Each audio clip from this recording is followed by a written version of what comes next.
하나님 말씀 누가복음 5장 1절에서 11절까지 말씀입니다.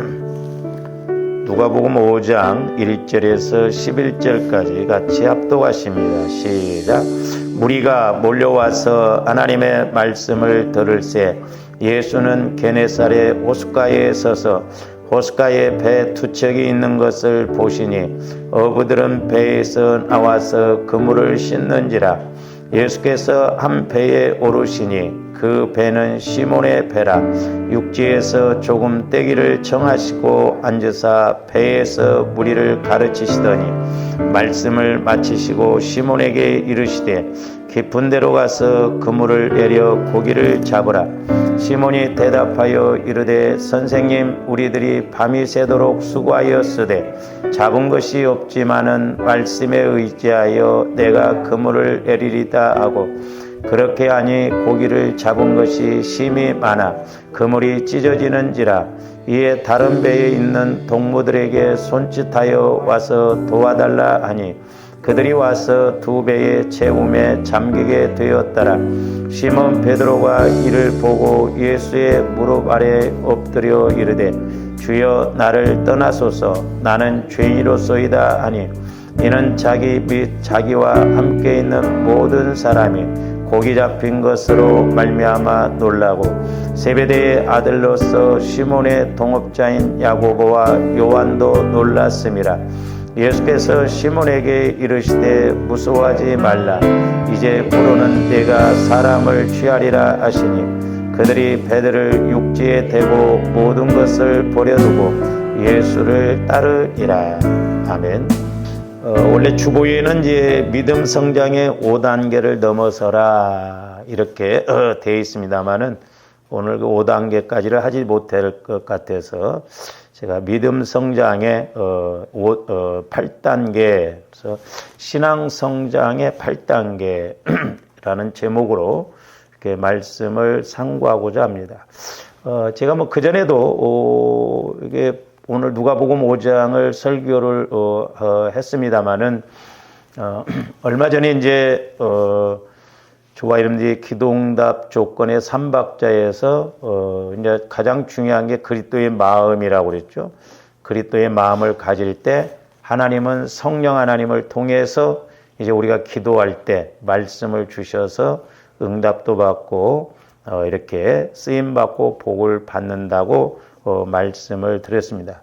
그래서 그전에는 제가 이제 이렇게 7단계적으로 좀 이렇게 말씀을 상고했습니다만은 제가 이렇게 말씀을 읽고 또 기도하다 보니까 이게 8단계로 하는 것이 좀 옳다라고 해서 좀 더 오늘 구체적으로 이렇게 말씀을 상고하고 은혜를 나누고자 합니다. 이제 8이라고 하는 숫자는 부활 숫자거든요. 안식 후 첫날도 이제 8일째가 원래 이제 주일이 되는 것이죠. 이제 안식일 다음이 이렇게 이제 주일이 되고 그러는데 이제 저와 여러분들이 우리가 부활 신앙, 부활 삶까지 가는 신앙 생활이 돼야 될 줄로 믿습니다. 그런데 이제 우리가 신앙 성장의 8단계에 있었는데 중요한 게 뭐냐면 이제 이 1단계거든요. 1단계. 이것은 이제 2절, 3절 말씀을 볼 수가 있는데 무슨 일이든지 저사람들이 첫 단추를 잘 끼워야 한다라고 하죠. 어떤 일을 함에 있어서 그 첫 단추가 참 제대로 끼워지는 것이 중요합니다. 근데 우리가 이제 믿음 생활함에 있어서 믿음 성장에 있어서도 이 첫 단계가 참 중요하다라는 것입니다. 이 첫 단계를 모르면 우리가 신앙생활에 함에 있어서 성장할 수가 없고 열매를 맺을 수가 없고 은혜 받을 수가 없습니다. 저는 개인적으로 이 누가복음 5장을 이렇게 깨달으면서 이 1단계가 어떻게 보면 본질이고 핵심이다 이렇게 볼 수가 있습니다. 이 1단계가 이루어지지 않으면 그야말로 저와 여러분들은 종교 생활이 되기가 쉽고 나름대로 그냥 또 편리주의로 신앙생활하기가 쉬운 것입니다. 그래서 첫 단계가 이렇게 중요하고 이 1단계가 핵심이고 본질이다. 근데 이제 흔히 우리가 이 누가복음 5장을 가지고 우리 목사님들도 설교를 할 때 이제 5절 말씀을 강조를 많이 하죠. 말씀에 의지하여 내가 그물을 내리리다. 뭐 이렇게 5절 말씀의 핵심을 두고 거기다 초점을 맞추는데 저는 그렇게 보지 않습니다. 제가 조금이나마 이렇게 깨닫고 보니까 그것이 이루어지기 전에 먼저 이루어져야 할 것이 있더라고요. 그래서 이 1단계가 중요하다라고 하는 것이죠. 이 1단계가 영적인 공식에서 보면 중요하고 본질적인 것임을 볼 수가 있습니다. 물론 이제 우리가 말씀에 의지하여 그물을 내리는 것 틀린 말은 아니지만 맞는 말이지만 잘 보세요. 저와 여러분들이 말씀에 순종하고 우리가 말씀에 순종하고 말씀을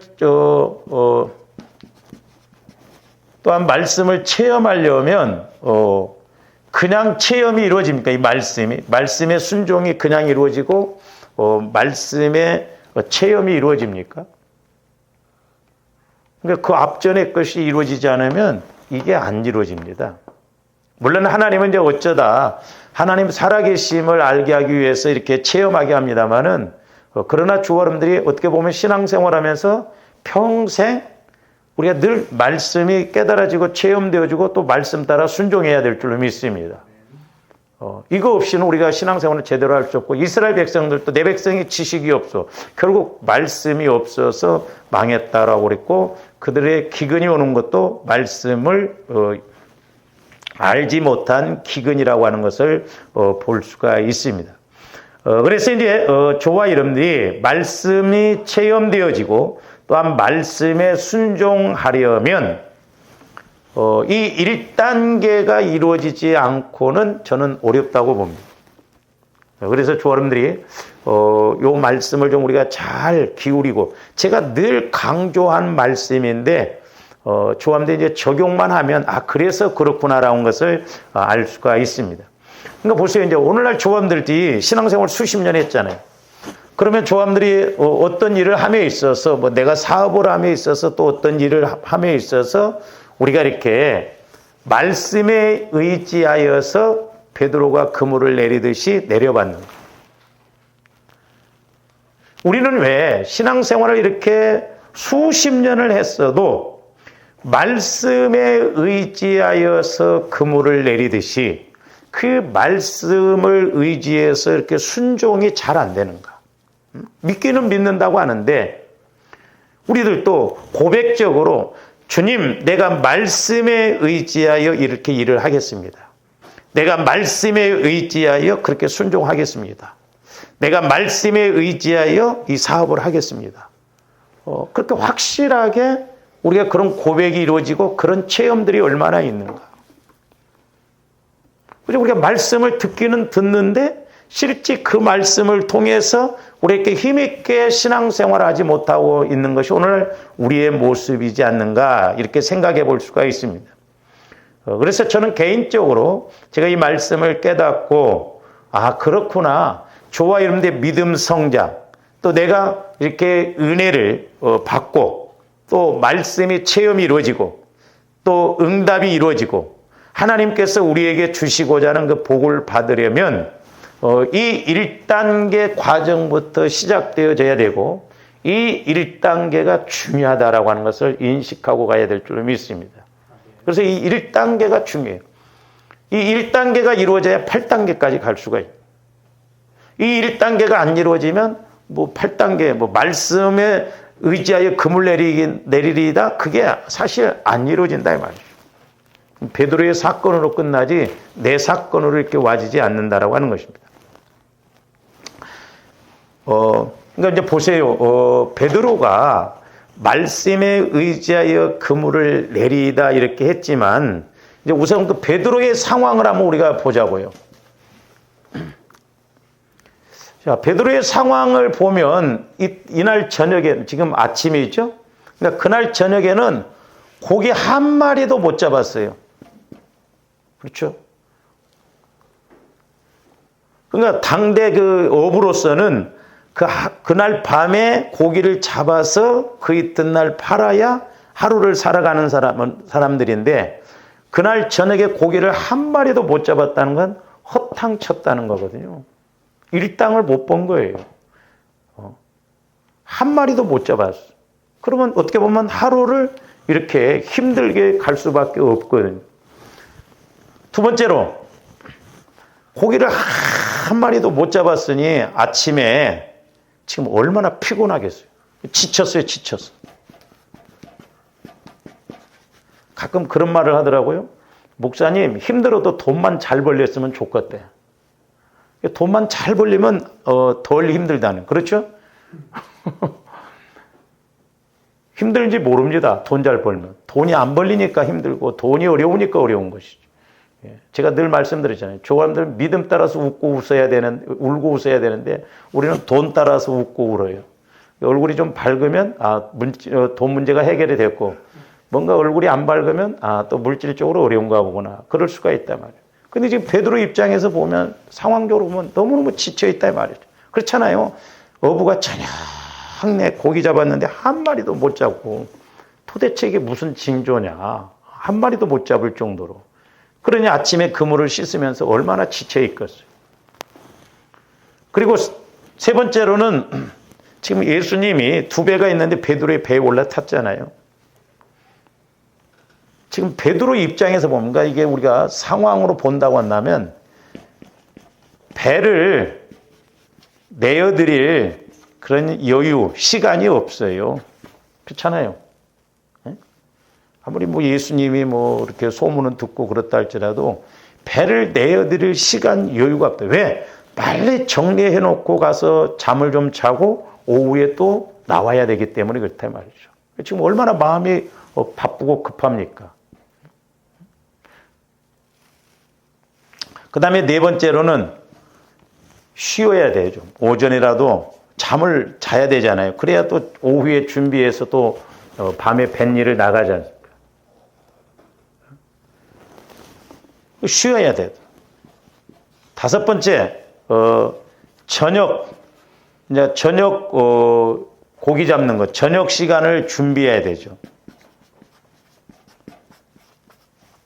그러니까 지금 베드로 입장에서 보면 상황적으로 본다면 예수님이 아니라 예수님 할아버지가 온다 할지라도 이런 상황 속에서 배를 내어드리기가 어렵다니까요.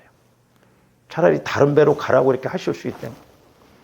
만약에 저와 여러분들이 이런 상황일 때 제가 여러분들한테 뭘 부탁했을 때 아멘 할까? 저도 또 아마 시키지도 않을 거예요. 뻔할 뻔한데 뭐하러 시켜?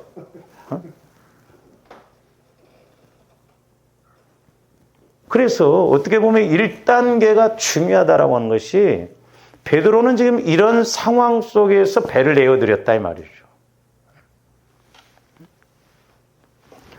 그러니까 이것을 종합적으로 본다고 한다면 베드로 입장에서 보면 시간적으로 지금 너무너무 급해요. 여유가 없어요. 육신적으로도 너무 지쳐 있어요. 지금 피곤해.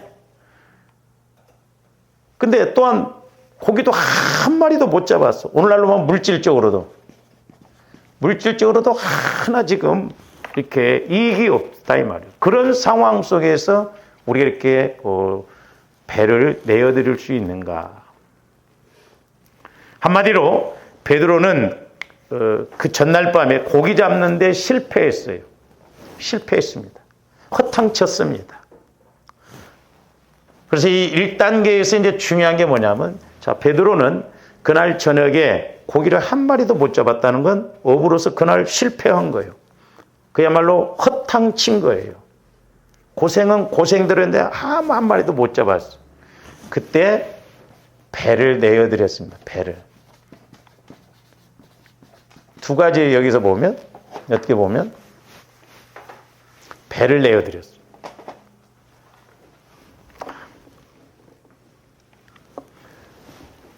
그러면 베드로가 지금 단지 저는 이거 여기서 두 가지로 좀 이렇게 단지 베드로가 이런 어려운 상황 속에서 배를 내어드렸다. 이것도 이제 중요하지만 또 하나 여기서 이제 우리가 아셔야 할 게 뭐냐면 예수님을 배에 오르게 하십니다. 어떻게 보면 이게 십자가의 법칙이에요. 배를 내어드렸다는 것은 이런 상황이지만 내가 죽어지지 않고는 배 못 내어드려, 예수님에게. 그렇잖아요. 그러니까 죽고 살고 공의와 사랑. 조합들 이거 꼭 기억하셔야 돼요. 그러니까 조합들이 날마다 성령 하나님을 통해서 내 약함과 내 죄성, 내 상처가 무언가를 알고 그걸 깨달아서 처리한 만큼 우리 마음이 그리스도의 마음으로 넓어져서 넓어진 만큼 성령께서 또 역사하실 줄로 믿습니다. 그러니까 베드로는 지금 너무너무 어려운 상황인데 배를 내어드렸어요. 제가 이렇게 기도하면서 저 개인적으로 이렇게 깨닫는 게 뭐냐면, 베드로의 이런 자세가 진짜 허탕쳤을 때, 실패했을 때, 그럼에도 불구하고 예수님에게 배를 내어드려서 예수님을 배에 오르게 하셨다는 이 믿음이, 이 생각이, 이 자세가 장차 예수님 앞에 쓰임받고 은혜받고 나중에는 예수님을 모른다고 저주하고 부인을 했어도 베드로의 이런 마음 자세, 어떻게 보면 단순하거든요. 이것을 보시고 예수님은 변화시켜서 쓰시지 않는가. 그렇잖아요. 지금 이렇게 너무 어려운 상황 속에서 나를 앞장세우지 않고 내 계산법, 내 환경, 내 상황을 앞장세우지 않고 이렇게 그럼에도 불구하고 배를 먼저 내어드리고 예수님을 자기 배에 오르게 하셨다는 것. 중간에 뭐 그렇다고 해서 베드로가 온전한 거 아니지만 그래도 예수님이 너는 변화되면 본질적으로 그래도 수제자로서 잘 갈 수 있구나. 그래서 예수님이 베드로를 수제자로 삼으시고 그래서 예수님이 이렇게 제자로 삼으시지 않았는가. 그래서 우리가 베드로의 마음 자세가 중요해요. 다른 것보다 마음 자세.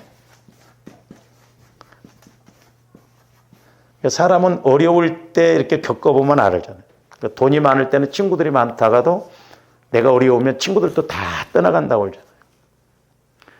뭐 평상시에는 누가 못해요. 조합들도 마찬가지예요. 교회도 마찬가지입니다. 아무리 뭐 믿음을 내가 뭐 수십 년 했다 할지라도 어떤 상황에 딱 와보면 조합들의 마음 자세가 나타나잖아요. 마음 자세.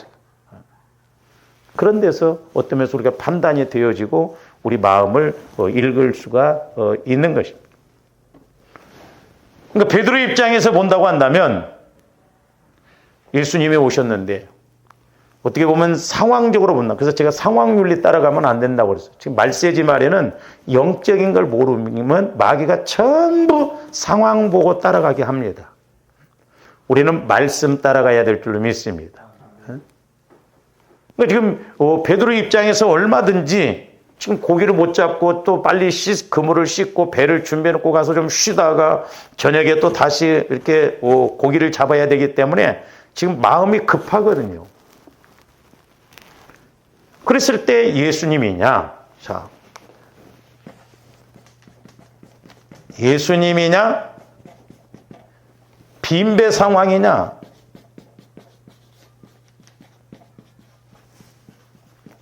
나중에 말씀드리겠습니다만 조원님들이 내 마음 가지고는 절대 예수님을 먼저 앞장 안 세워요. 빈배 상황을 앞장 세웁니다. 이 우리 육신의 생각이 그래서 무서운 거예요.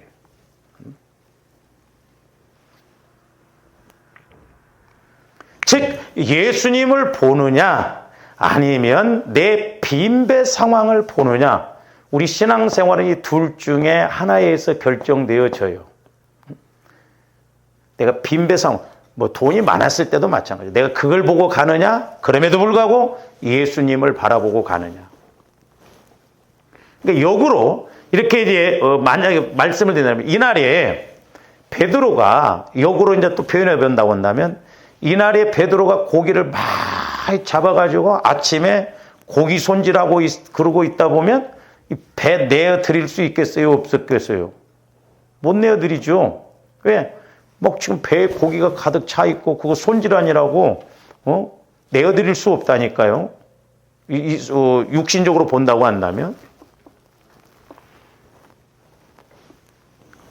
그래서 그 고기 잡은 거, 고기가 많이 잡혔다고 하면 그거 처리하느라고 뭐 예수님을 배에 모실 그런 여유도 없었을 거예요. 물론 이제 베드로가 고기를 못 잡은 것은 하나님의 섭리와 주권 속에 있었지만 중요한 것은 베드로는 그럼에도 불구하고 자기 배를 내어 드렸다는 것입니다. 이게 핵심이에요. 이게 중요한 거예요. 더 중요한 게 뭐예요? 배를 내어 드린다라고 한 것은 그 사람의 마음 자세예요. 마음 자세. 우리 지방의 목사님 어머님이 돌아가셨는데 그 목사님이 이렇게 초상 나고 그러면 이렇게 안 빠지고 가거든요. 젊은 사람. 근데 이제 이번에 자기 어머님이 돌아가셨는데 그날 이제 주일날 저도 갔는데 보니까 젊은 사람들이 좀 많았더라고. 그 이튿날 좀 젊은 사람들이 올 줄 알았더니 안 왔어. 그래서 내가 좀 화가 날 만도 하겠다냐, 아니나 다를까 어젠가 전화를 해가지고 아니 나는 강원도까지 갔는데 말이야. 강원도까지 갔는데 그 젊은 놈은 오지도 않았다는 거야. 가지고 이제 어제 이제 지방회를 했는데 저는 못 갔습니다. 앉혀놓고 뭐라고 했대. 그래서 나보고 그냥 목사님 좀 이 젊은 사람들한테 가르치라고. 그렇잖아요. 서로 이런 것도 품앗이잖아. 품앗이. 그리고 또 이제 어떤 연세 드신 목사님은 뭐 자기는 부모들이 다 없기 때문에. 근데 이제 이게 우리 지방에 초상 나는 것은 이제 우리가 귀하게 교회에서 이렇게 지출하도록 그렇게 이제 했거든요. 그래서 저도 그랬어요. 목사님, 저도 양가 부모 안 계십니다. 그러나 우리가 목회자로서 뭐 세상 친구가 있습니까? 누가 있습니까? 이럴 때일수록 우리 목회자들이 애사가 있을 때 이렇게 와서 해주면 위로가 되고 또 보람 느끼지 않냐. 근데 젊은 사람들은요, 그 계산 팍팍 돌아갑니다. 결혼식도 보면 자기 애들이 어려우면 안 와요. 안 옵니다. 왜? 아직 멀었다 이거지. 이 목사님이 그렇게 막 찾아가서 화환도 보내주고 그랬는데, 오지도 않고 화환도 안 보내주고 또 그런 목사님도 있으니까 다한테 이야기를 다 하더라니까. 그러니까 보세요. 마음 자세. 이게 참 중요하거든요. 우리 어떤 상황이 왔을 때 어떤 마음 자세. 저도 뭐 그렇습니다만 제가 이렇게 목회하면서 제일 여러분들 많이 보는 게 마음 자세예요. 마음 자세를 보고 때로는 섭섭하기도 하고 때로는 좀 화가 나기도 하고 그러죠. 그렇잖아요. 그래서 이제 우리 교회는 이렇게 뭐 숫자가 많지 않고 무슨 일이 있으면 그냥 다 함께 벌떼처럼 가서 좀 그렇게 하자고 하는 것이 이제 그런 의미거든요. 그러니까 베드로의 마음 자세, 마음 자세. 배를 내어드릴 수 있는 것. 이런 상황 속에서 그럼에도 불구하고 예수님에게 배를 내어드렸다고 하는 마음 자세가 베드로를 수제자로 택함받고 비록 그가 저주를 하고 부인했다 할지라도 다시 회개시켜서 그렇게 갈 수 있게 했던 것은 이때 베드로의 마음 자세를 예수님이 보셨지 않냐 이 말이죠.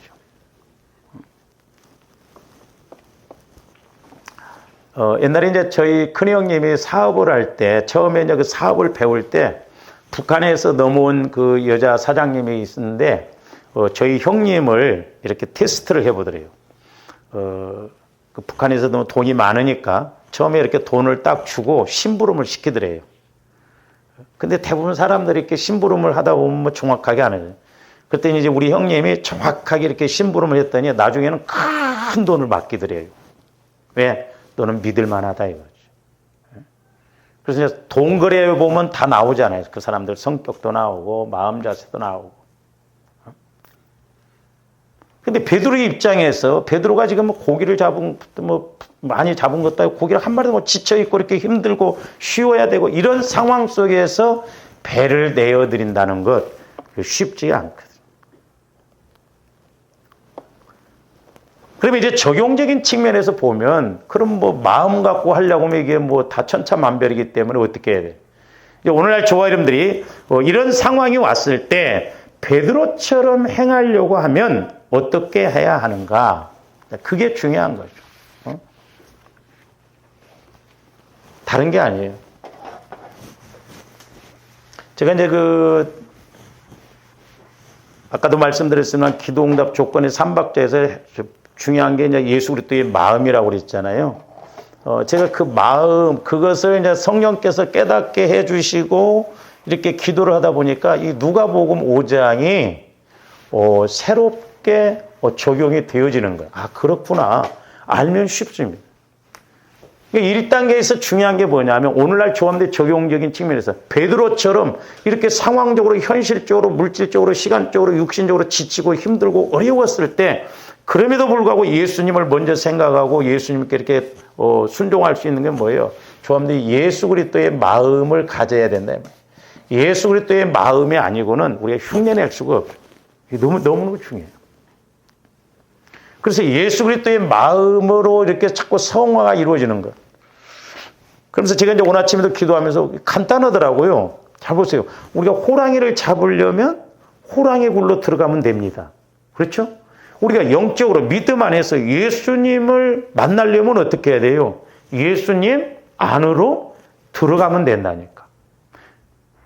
그러니까 어떻게 보면 신앙의 시작은 내가 예수님 안으로 들어가서 예수님을 만나야 뭐가 그때부터 되어지는 거예요. 지금 베드로도 보면 비록 실패하고 허탕을 쳤지만 그날 예수님이 찾아오셔서 예수님을 만났기 때문에 가르침도 받고 가르침을 받다 보니까 그물을 이렇게 말씀에 의지하여 내릴 그런 생각도 오는 거예요. 오늘날도 조아름들이 예수님을 만나면 돼요. 이게 핵심이에요. 예수님을 만나서 뭔가 내가 물어보고 대화를 해서 이렇게 교제를 이루어서 예수님이 시킨 대로 하면 되잖아요. 근데 이게 안 돼서 문제더라고요. 이게. 오늘날도 좀 더 예수님을 만나면 된다 이 말이죠. 예수님 만나서 내가 예수님과의 관계 속에서 어떻게 해야 할 것인가. 그럼 우리 예수님은 우리를 자꾸 미워하고 그럽니까? 아니거든. 그래서 영적 공식을 갖고 가면 자꾸 예수 그리스도의 마음으로 성화를 시켜서 내 마음이 죽어지고 주님 마음으로 회복이 이루어지면 회복이 이루어진 그 마음에 성령의 인도가 이루어지거든요.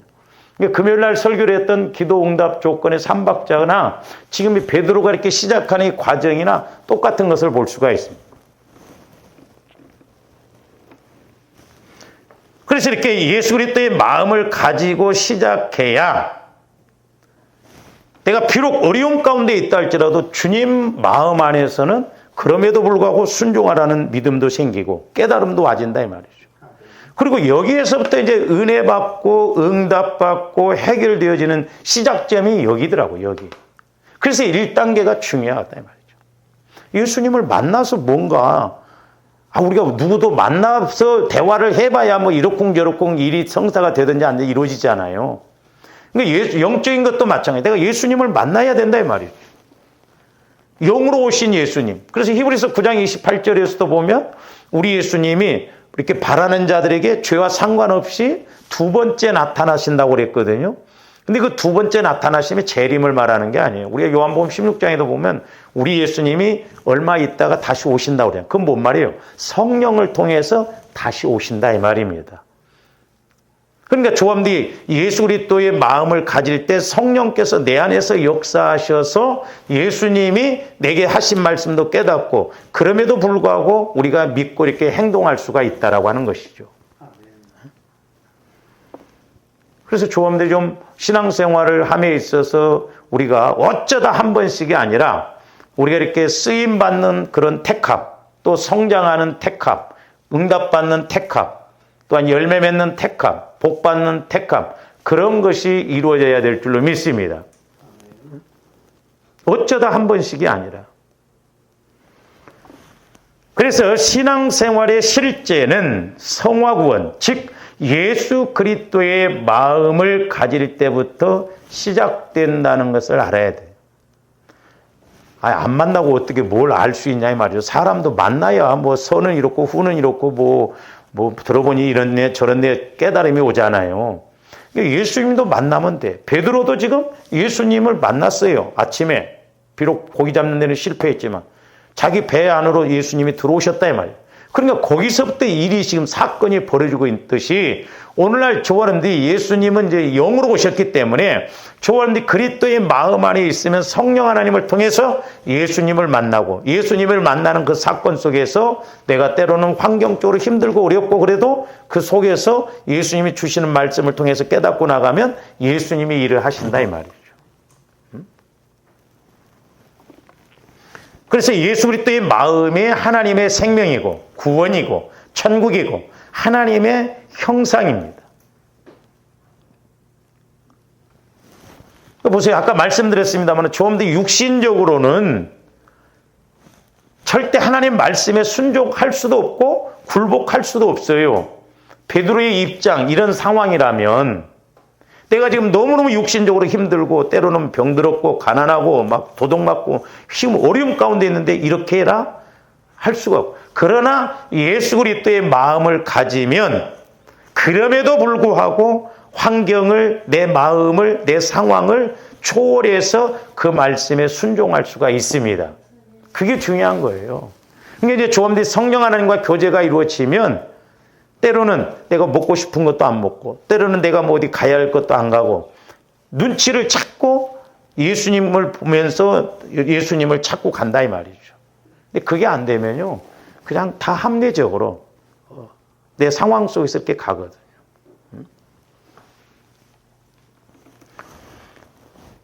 그래서 우리가 예수 그리스도의 마음을 가지고 신앙생활을 한다고 한다면 때로 실패가 온다 하더라도 때로 내가 어떤 어려움을 겪는다 할지라도 오히려 이런 관계가 이루어진다고 한다면 실패가 오히려 기회가 될 수가 있어요.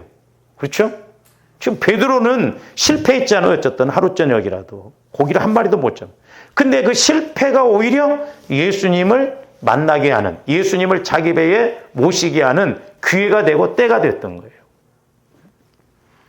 그래서 실패가 오히려 기회요.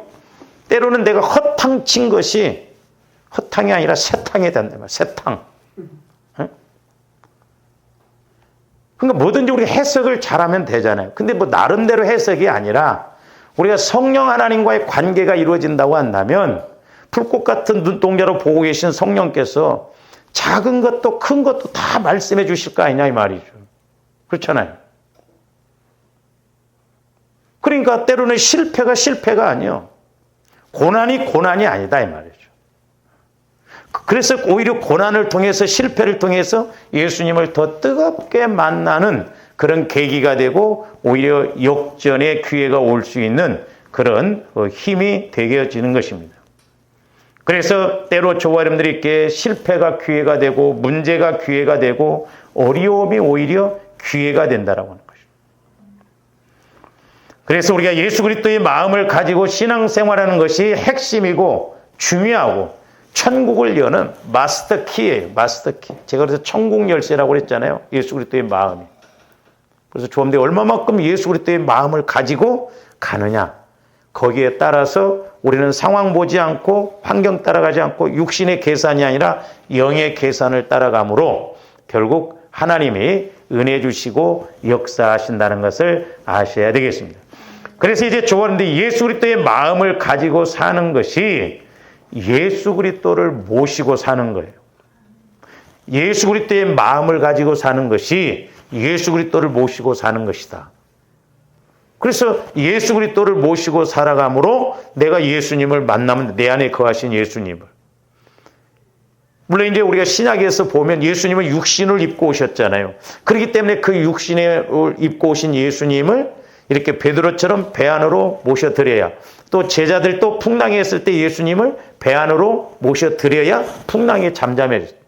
그러나 지금은 이제 육신을 입고 오신 예수님이 아니라 영으로 오신 예수님이시기 때문에 저와 여러분들이 그리스도의 마음을 가지면 성령을 통해서 내 안에 이렇게 예수 그리스도의 마음을 통해서 성령께서 주시는 말씀을 따라서 순종할 때 놀라운 역사가 있을 줄로 믿습니다.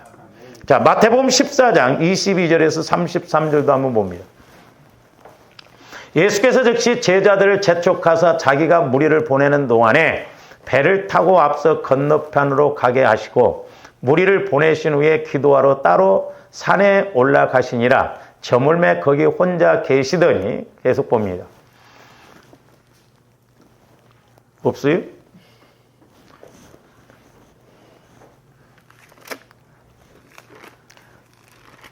마태복음 14장 22절에서 거기 혼자 계시더니 배가 이미 육지에서 술이나 떠나서 바람이 거스림으로 물결로 말미암아 고난을 당하더라 그랬어요. 지금 제자들이 배 타고 가다가 고난을 당합니다.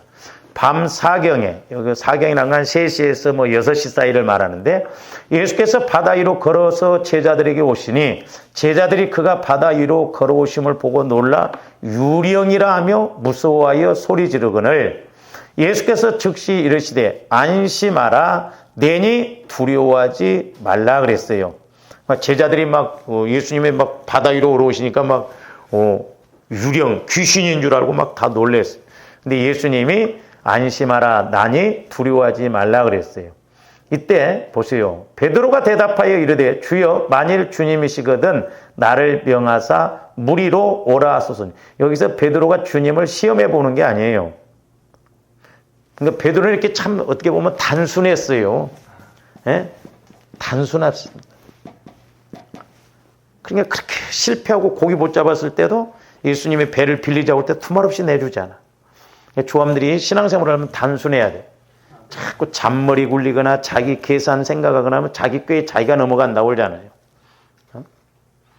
여기서도 지금 우리 예수님이 내니 두려워 말라 그러니까 베드로가 단순하게 주님 그러면 나도 바다 위로 한번 걸어가게 해주세요. 오라고 해주세요. 뭐라고 그래요? 오라 하소서 아니 오라 이게 레마예요. 레마. 예수님이 베드로 보러 오라 하니까 베드로가 그냥 단순하게 믿고 물 위로 걸어가. 그러니까 물 위로 가잖아요. 베드로가 배에서 내려 물 위로 걸어서 예수께로 가되 30절 문제가 뭐냐면 바람을 보고 무서워. 그래서 여러분 바람이 보입니까? 안 보입니까? 안 보여요. 근데 이제 바람이 풍랑을 이렇게 바닷물을 풍랑을 치니까 풍랑이 있으니까 근데 오늘 말씀에 바람을 보고 무서워 그랬어요. 이 말은 저와 여러분들이 환경적인 것보다 내 마음의 생각과 마음이 더 문제예요. 해석이 되어지면 되거든요. 근데 해석이 안 되어지니까 스스로 자꾸 육신의 생각을 갖고 그렇게 가버린다. 어떻게 바람이 보입니까? 바람을 보고 무서워했다는 거예요. 풍랑이 일면 어떻다는 그 생각이 먼저 이렇게 들어와 버린 거예요. 그래서 무서워 빠져가는지라 소리질러 이르되 주여 나를 구원하소서 하니 예수께서 즉시 손을 내밀어 그를 붙잡으시며 이르시되 믿음이 작은 자여 왜 의심하냐. 그러니까 믿음이 작으면 두 마음 의심, 불안, 두려움이 와버립니다. 그래서 성경에 보면 믿음의 세 종류가 나온다고 그랬죠. 작은 믿음, 큰 믿음, 보배로운 믿음. 베드로서 1장에 그래서 적어도 저 사람들이 큰 믿음, 가난 여인처럼 내 믿음이 크도다. 그러니까 그 가난 여인도 개 취급받았지만은 그 예수님이 개 취급은 게 아니라 그 영적 상태가 그렇게 가난 지역에는 음란하고 그렇기 때문에 이 여인도 그런 데서 얽혀져 있기 때문에 영적 상태를 지적한 거거든요. 그러니까 이 여인은 자기의 영적 상태를 그대로 인정하고 회개하고 그럼에도 불구하고 은혜를 그게 큰 믿음이에요. 그러니까 회개하고 내가 자꾸 나를 인정하고 나갈 때 큰 믿음으로 가고 응답받는 그런 믿음이 됩니다. 그런데 내 마음이 불안하고 두렵다는 건 내 안에 죄성이 있고 상처 쓴뿌리가 있기 때문에 그렇거든요. 31절 예수께서 즉시 손을 내밀어 그를 붙잡으시며 이르시되 믿음이 작은 자의 왜 의심하냐 하시고 32절 보세요. 배에 함께 오름에 바람이 옅었다고요? 그쳤느냐 배에 오름에. 그러니까 오늘날로 말하면 적용적인 측면에서 보면 예수님은 지금 육신을 입고 오신 예수님이라면 조화여러분들의 집에 조화여러분들의 교회 우리 교회에 또 나에게 이렇게 모셔야 되는데 지금은 영으로서 어디에나 계시기 때문에 그 예수님을 내 마음에 모시면 내가 그리스도의 마음을 가지면 예수님이 내 안에서 역사하신다는 것이죠. 그게 함께하는 거예요.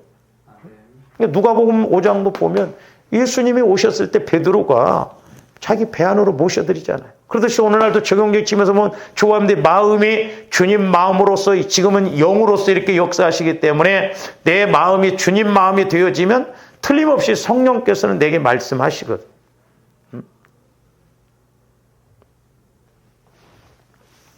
그래서 조합원들의 성령의 인도를 통해서 이렇게 갈 수가 있는 것입니다. 그래서 배에 오름에 지금 예수님 당시에는 육신을 입은 예수님이기 때문에 예수님을 제자들이 탄 배에 모셔드릴 때 풍랑이 잠잠해요. 오늘날은 조합대 어떤 환경이 어렵고 힘든다 할지라도 영적으로 예수님 마음 안으로 내가 들어가면 풍랑이 이런 문제도 해결되어 줄 줄로 믿습니다. 그래서 우리가 육신을 입고 계셨을 때는 예수님이 육신을 입고 이 땅에 오셨을 때에는 제자들 입장에서는 배에 예수님을 모셔드려야 돼요. 지금은 예수 그리스도의 마음을 갖는 것이 예수 그리스도를 모시는 거예요. 그 차이예요. 그러니까 조합들이 영적으로 이것을 잘 알아야 될 줄로 믿습니다. 지금은 예수 그리스도의 마음을 갖는 것이 예수 그리스도를 모시는 거예요. 자, 마태복음 8장 23절에서 27절도 봅니다. 자, 배에 오르심에 제자들이 따랐더니 바다에 큰 놀이 일어나 배가 물결에 덮이게 되었으되 예수께서는 주무시는지라. 물론 우리 예수님은 주무시지 않아요. 조합들이 깨어있을 때 예수님도 깨어있는 줄로 믿습니다. 내가 영적으로 졸아버리면 우리 예수님도 일 안 하셔요. 그 제자들이 나와 깨우며 이르되 주여 구원하소서 우리가 죽겠나이다. 예수께서 이르시되 어찌하여 무서워하느냐 믿음이 작은 자들아 하시고 곧 일어나사 바람과 바다를 꾸짖으시니 아주 잔잔하게 되거늘. 그러니까 내 안에 계신 예수님, 그 예수님이 성령을 통해서 말씀하시도록 늘 우리가 깨어 있어서 기도해서 우리 예수님도 함께 성령을 통해서 일하시는 그런 관계를 맺고 가야 될 줄로 믿습니다. 그래서 우리가 이사야서에서도 보면 하나님으로 일하시게 하라 그랬어요. 하나님으로 일하. 그러니까 자꾸 하나님이 일하시게 하도록 우리가 기도하고 주님 마음을 통해서 성령을 통해서 말씀을 받고 물어보고 해서 우리 주님을 주무시지 않게 졸지 않게 하셔야 돼요.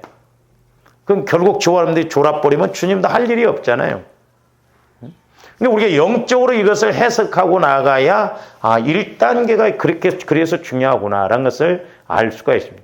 그래서 육신적으로 오신 예수님은 제자들이 배에 모셨지만 지금은 영으로 오신 예수님을 조합대 마음에 그리스도의 마음을 가져서 어떤 문제를 놓고 어려움을 놓고 내가 그리스도의 마음 안에서 기도하고 나갈 때 응답 주시고 해결해 주실 줄로 믿습니다.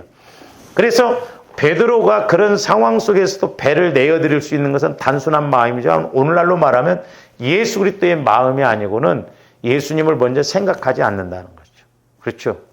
그러니까 조합원들의 마음이 얼마만큼 성화가 이루어지냐에 따라서 예수 그리스도의 마음을 많이 읽어내고 예수님이 뭘 좋아하시는가 기뻐하시는가를 알게 되고 그게 안 되면 전부 내 육신의 생각에서 육신 따라서 판단한다. 그래서 때로는 받아야 할 복도 놓치게 되고 기회와 때를 놓치게도 된다는 것이죠. 그래서 나라도 말씀을 드렸지만 시편 1편은 이렇게 제목이 없습니다. 그래서 시편 1편을 잘 알면 시편 150편을 다 아는 것과 마찬가지로 의인과 죄인 두 길이거든요. 그리고 시편 1편을 잘한다라고 하는 것은 성경 전체를 다 알 수 있어요. 왜? 창세기부터 계시록까지 보면 하나님의 지혜와 마귀의 지혜가 두 줄기가 계속 와지는 거거든요. 그래서 우리가 이렇게 오늘 누가복음 5장을 통해서도 보면 이 1단계 예수 그리스도의 마음을 우리가 갖는 것이 예수 그리스도를 모셔드리는 것이다. 예수 그리스도의 말씀을 받게 되는 것이다 라고 하는 것이다. 그 다음에 이제 2단계.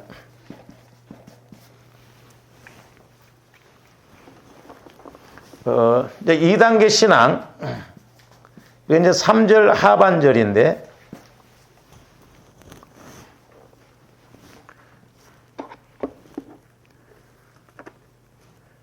자, 예수께서 한 배에 오르시니 그 배는 시몬의 배라. 육지에서 조금 떼기를 청하시고 앉으사 배에서 무리를 가르치시더니 그랬어요. 여기 2단계에서는 저와 여러분들이 예수님을 통해서 가르침을 받는 단계예요. 오늘날은 이제 조합들이 성령 하나님을 통해서 가르침을 받아야 돼요. 그래서 우리가 늘 기도할 때 성령께서 내게 말씀하심이 뭔가 자꾸 가르침을 받아야 돼. 그래야 우리가 믿음도 커나가고 깨닫게 되고 자꾸 우리 믿음을 키워나가잖아요. 그래서 어떤 문제가 왔을 때도 그 믿음을 바탕으로 해서 그 문제를 놓고 기도할 때 응답이 이루어지는 것을 볼 수가 있어요. 그래서 조아름들이 보세요. 기도 응답 조건의 3박자. 예수 그리스도의 마음을 가지면 예수 그리스도의 마음 안에서 하나님은 성령을 통해서 가르치신다 이 말이죠. 그러니까 조아름들이 자꾸 가르침을 받아야 돼. 제가 엊그저께 이렇게 새벽에도 기도할 때 저 몰랐어요. 우리가 성령 하나님은 홀대를 그렇게 한다. 홀대. 소홀히 여긴다 이 말이죠. 우리는 안 그런 것 같죠. 영적으로 인격적으로 관계가 안 이루어지면 그럴 거예요. 성령 하나님 어떻게 보면 기분 나쁘다 이 말이에요. 전지전능한 성령 하나님 우리가 홀대하고 우습게 여기고 무시해버리고. 그러니까 조합대 늘 환영하고 모셔드리고 막 인정해드리고 오늘 또 성령께서 내게 뭐라고 말씀하실 것인가 막 그렇게 가야 될 줄로 믿습니다. 그래서 성령 하나 예수님으로부터 이제 가르침을 받아. 베드로가 예수님께 가르침을 받지 않고 그물을 내렸겠어요? 그러니까 오늘날도 우리가 베드로는 말씀에 의지하여 그물을 내렸습니다. 그런데 예수님으로부터 가르침을 받아야 그리스도의 마음 안에서 가르침을 받아야 그물을 내리든 때로는 힘든 상황에서도 순종할 수 있는 힘이 나와지거든요.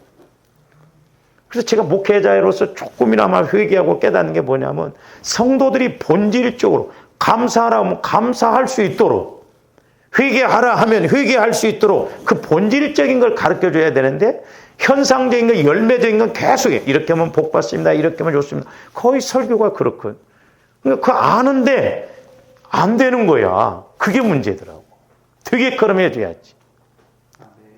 그러니까 조아님도 예수 그리스도의 마음을 가지면 성령의 가르침을 받으면 내 생각하고 다르다 할지라도 순종한다니까요. 순종해요. 왜? 내 계산법이 아니라 천국 계산법으로 보기 때문에. 그리고 보세요. 이렇게 구약이나 신약에서 보면 하나님이 찾아오셔서 말씀하실 때는 성령이 너를 통해서 예수가 잉태될 것이다. 내가 사내를 알지 못해. 암소리 말, 잔소리 말고 그냥 순종해. 그럽니까? 설명을 쫙 해주잖아요. 천사들이. 그러니까 저와 여러분들이 말씀을 받고 그 부분에 대해서 궁금하고 물어보면 성령께서는 왜 나에게 그 말씀을 주셨는가 다 가르쳐 주신다니까요. 그래서 우리가 지식의 말씀, 지혜의 말씀을 통해서 영분별의 말씀을 통해서 하나님이 나에게 그렇게 말씀을 주시는 이유가 있구나. 그러니까 순종할 수밖에 없는 거예요. 그냥 저절로 순종이 된다니까요. 근데 내 생각 갖고 올라니까 이게 순종했다가는 망하게 생겼는데 내가 그렇게 했다는 뭐 더 힘들 텐데 내 계산이 앞장선 거예요. 그러니까 우리가 기도보다 성령보다 말씀보다 앞장서지 말라는 게 그런 측면이에요. 그러니까 베드로도 예수님의 가르침을 받다 보니까 그것도 은혜죠. 그렇잖아요. 고기 잡는 데는 예수님이 전문가요? 베드로가 전문가요? 나 같으면요, 도저히 대낮에 그물을 깊은 데 내린다? 이건 상식 밖의 이야기요. 순종할 수가 없다니까요. 그래서 문제다 이 말이죠. 순종할 수가 없어요. 어떻게 고기를 낮에 그것도 그물을 깊은 데다 내리면 고기들이 다 도망가 버는데. 그래서 하나님의 생각과 우리의 생각은 역설적일 때가 많습니다. 그래서 저도 이제 기도할 때 때로는 조함들이 정상적으로 안 될 때는 역설적으로 한 방이라도 은혜 받을 수 있는 그 역설적인 말씀, 그 은혜를 받아야 되겠더라고.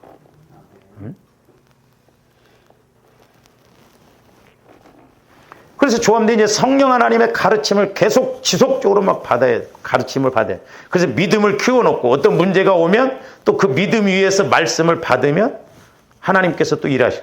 제가 말씀드렸잖아요.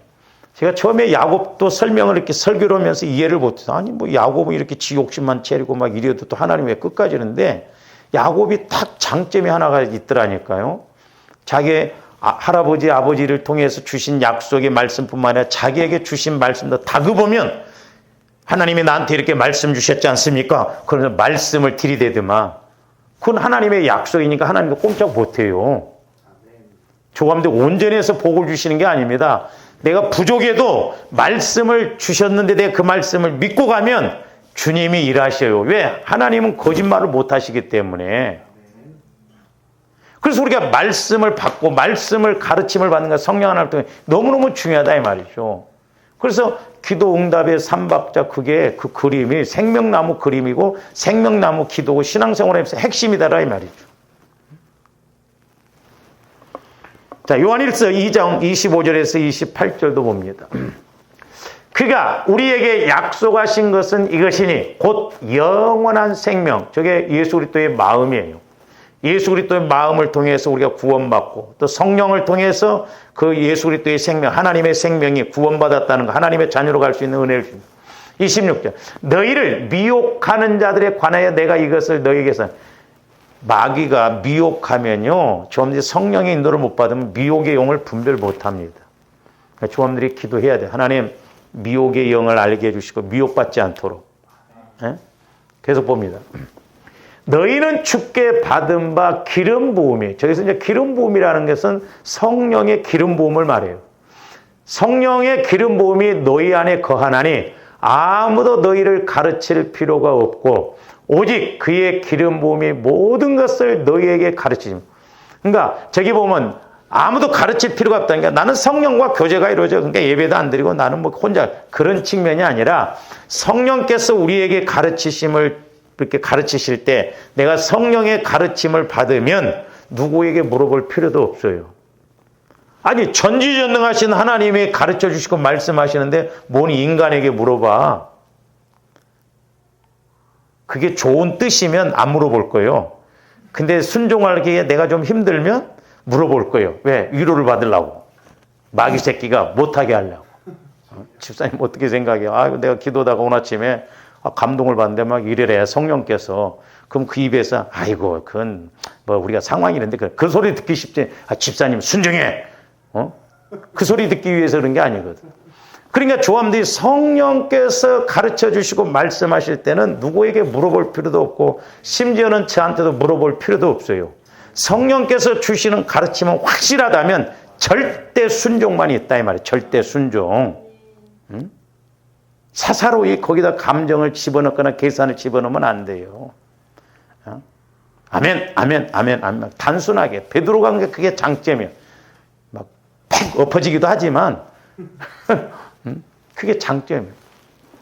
기름 부음이 모든 것을 너희에게 가르치며 또 참되고 거짓이 없으니 너희를 가르치신 그대로 주 안에 거하는. 그러니까 주 안에 거하면 성령께서 가르치신다니까. 그게 참되고 성령은 절대 거짓말을 안 하고 손해보게 안 하신다 이 말이에요. 그래서 조아름들이 우리가 신앙의 8단계까지 이렇게 가야 되는데 이제 고비가 5단계더라고.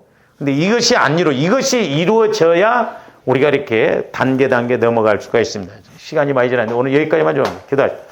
사랑의 아버지 하나님 감사를 드립니다. 이제 무엇보다도 우리가 그리스도의 마음을 가져야만이 그리스도께서 역사하시고 그리스도께서 말씀하셔서 또한 그 말씀에 순종할 때 우리에게도 놀라운 말씀의 역사가 나타날 줄로 믿습니다. 날마다 그리스도의 마음을 가질 수 있도록 보혈과 성령을 의지하여 아버지 하나님 기도하고 간구하게 하여 주시옵소서. 감사를 드리며 예수 그리스도 이름으로 기도하옵나이다. 아멘.